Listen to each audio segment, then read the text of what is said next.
بطريقة وحشة، بيقل أدبه عليها، بيعاملها بعنف عشان يحبها ويحتويها.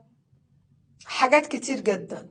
انتبهوا للنقطة دي، خطر جدا. رقم 4 ونقطة مهمة قوي، وصدقوني النقطة دي لو رجالة كتير مشت عليها في السيستم مع التعامل مع المرأة، أنا بديكم مفتاح لحياة زوجية سعيدة جدا. الصداقة.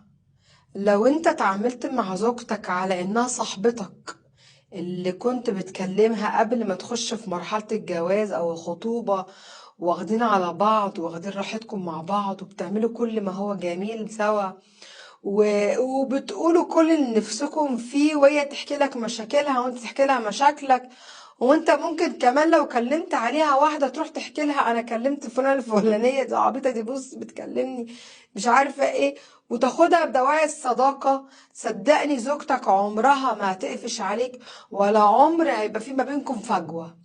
عكس الأزواج اللي بيتعاملوا أنا الراجل أنا الست، الراجل يخوف مراته منه، ما تحكيلوش مشكلة حصلت لها، ما يداش فرصة انها تحكي مشاكلها مع أهلها، يعايرها.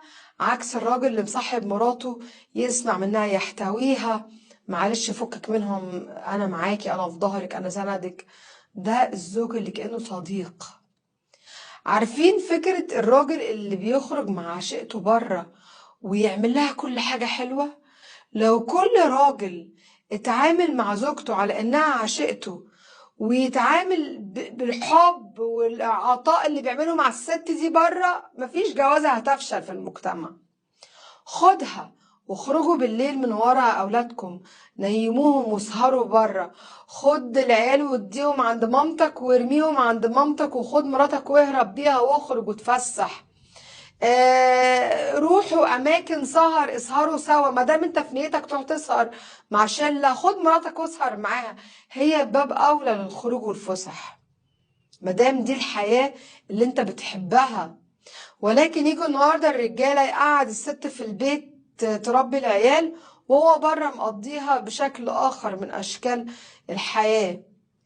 طب معلش ما دام تقول اصل دي مراتي ما ينفعش حد في المجتمع، طب ما انت حضرتك خارج بره ليل نهار.